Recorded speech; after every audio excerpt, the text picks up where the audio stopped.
Wayanad Chembra tourism അഴിമതിയിൽ forest vigilance നടപടിക്ക് ശുപാർശ ചെയ്ത ഉദ്യോഗസ്ഥരെ സംരക്ഷിച്ച് വനം മന്ത്രി. കടുത്ത നടപടി ശുപാർശ ചെയ്തുള്ള ഫോറസ്റ്റ് വിജിലൻസ് റിപ്പോർട്ട് മന്ത്രി A.K. ശശീന്ദ്രൻ മടക്കി. റിപ്പോർട്ടിൽ അപാകതകളുണ്ടെന്ന് ചൂണ്ടിക്കാട്ടി പുനരന്വേഷണം ആവശ്യപ്പെട്ടിരിക്കുകയാണ് വനം മന്ത്രി. അനധികൃത പണപ്പിരിവ് നടത്തിയതിൽ wildlife warden Sajna Kareem ഉൾപ്പെടെ 17 പേർക്കെതിരെയാണ് വിജിലൻസിന്റെ റിപ്പോർട്ടുണ്ടായിരുന്നത്. നടപടിക്ക് ശുപാർശ ചെയ്ത ഫോറസ്റ്റ് വിജിലൻസ് DFOയെ മാറ്റാനും നീക്കം നടക്കുന്നുണ്ട്. VS രഞ്ജിത്ത് ചേരുന്നു കൂടുതൽ വിവരങ്ങളുമായി. VS രഞ്ജിത്ത്, മന്ത്രി അഴിമതിക്ക് കുട പിടിക്കുകയാണോ?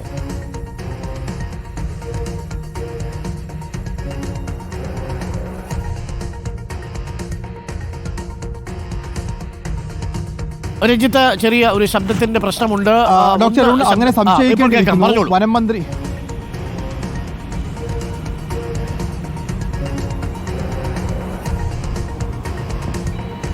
പറഞ്ഞോളൂ രഞ്ജിത്ത്. ഡോക്ടർ അങ്ങനെ നമുക്ക് സംശയിക്കേണ്ടിയിരിക്കുന്നു. കാരണം ഫോറസ്റ്റ് വിജിലൻസിൻ്റെ റിപ്പോർട്ടിൽ വളരെ കൃത്യമായി ഈ 17 ഉദ്യോഗസ്ഥർക്കെതിരെ, അതിൽ 4 DFOമാരും റേഞ്ച് ഓഫീസർമാരും ഉൾപ്പെടെ 17 ഉദ്യോഗസ്ഥന്മാർക്കെതിരെ കടുത്ത നടപടി എന്നുള്ളതാണ്. കടുത്ത നടപടി എന്ന് പറയുന്നത് സസ്പെൻഷനിൽ കുറയാത്ത നടപടിയാണ്. ആ നടപടിക്ക് ശുപാർശ ചെയ്ത റിപ്പോർട്ട് പൂർണ്ണമല്ല എന്ന് കാട്ടി അത് മടക്കി പുനരന്വേഷണത്തിന് ഉത്തരവിട്ടിരിക്കുകയാണ് വനം മന്ത്രിയുടെ ഓഫീസ്. ഈ ചെമ്പ്രയിൽ അനധികൃതമായി പണം പിരിച്ചു, അതായത് റെസീറ്റ് വെച്ച് അനധികൃതമായി പണം പിരിച്ചു. ആ പണം ഫോറസ്റ്റിന്റെ ധനകാര്യ വകുപ്പിലേക്ക് അടച്ചില്ല, ആ പണം കൃത്യമായി സർക്കാരിന് കിട്ടിയില്ല തുടങ്ങിയിട്ടുള്ള കാര്യങ്ങളിലാണ് അന്വേഷണം നടന്നത്. മാത്രവുമല്ല, അവിടെ നടന്ന ഒരു മുൻ വനംവകുപ്പ് ജീവനക്കാരൻ്റെ നിയമനം ഉൾപ്പെടെ ചോദ്യം ചെയ്യപ്പെടുകയും ആ നിയമനം ചോദ്യം ചെയ്യപ്പെട്ടപ്പോൾ ആ ഉദ്യോഗസ്ഥരെ മാറ്റുകയും ചെയ്തിരുന്നു. മാത്രവുമല്ല, അവിടെ നിന്ന് പിരിച്ചെടുത്ത പണത്തിൽ വലിയ കുറവുണ്ടാവുകയും ആ പണം സർക്കാരിലേക്ക് എത്തിയിട്ടില്ല എന്ന് റിപ്പോർട്ട് ഉണ്ടാവുകയും ഒക്കെ ഫോറൻസിൻ്റെ ധനകാര്യ വിഭാഗം കണ്ടെത്തുകയും ഒക്കെ ചെയ്ത കേസിലാണ് ഫോറസ്റ്റ് വിജിലൻസ് ഒരു അന്വേഷണ റിപ്പോർട്ട് സമർപ്പിക്കുകയും 17 ഉദ്യോഗസ്ഥർക്കെതിരെ, നിലവിൽ വൈൽഡ് ലൈഫ് വാർഡനായിട്ടുള്ള സജ്ന കരീം ഉൾപ്പെടെയുള്ള 17 ഉദ്യോഗസ്ഥർക്കെതിരെ, അതിൽ വിരമിച്ച DFO ആയിട്ടുള്ള രഞ്ജിത്ത് ഉൾപ്പെടെ അസീസ് ഉൾപ്പെടെയുള്ള ഉദ്യോഗസ്ഥന്മാരുണ്ട്. ഇവർക്കൊക്കെ എതിരെ നടപടിക്ക് കടുത്ത നടപടി എന്ന് എടുത്തു പറയുന്ന ശുപാർശയുണ്ട്. അതിനകത്ത് ആ ശുപാർശയുള്ള റിപ്പോർട്ട് അപൂർണമാണ് എന്ന് കാണിച്ച്, അപാകതയുണ്ട് എന്ന് കാണിച്ച് മടക്കുകയും പുതിയൊരു റിപ്പോർട്ട് സമർപ്പിക്കാൻ ആവശ്യപ്പെടുകയും ചെയ്തിരുന്നു. ഇതിൽ തന്നെ മറ്റു പല ഉദ്യോഗസ്ഥരെയും വനം വകുപ്പ് സംരക്ഷിച്ച ചരിത്രമുണ്ട്. സുഗന്ധഗിരി മരംമുറി കേസുമായി ബന്ധപ്പെട്ട് സംരക്ഷിക്കപ്പെട്ട ഉദ്യോഗസ്ഥർ തന്നെയാണ് ഈ അഴിമതി കേസിലും പ്രതിയായിട്ടുള്ളത് എന്ന് ചേർത്ത് വായിക്കേണ്ടതുണ്ട്.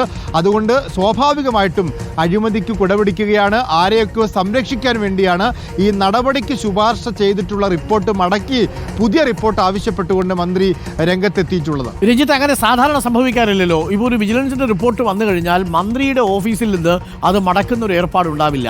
കാര്യം അത് എന്തെങ്കിലും അപാകതകൾ ഉണ്ടെങ്കിലാണല്ലോ വിജിലൻസിന്റെ റിപ്പോർട്ടിൽ വരിക. അപ്പോൾ അതിൽ സാങ്കേതികത്വം പറഞ്ഞാണോ ഇത് മടക്കുന്നത്?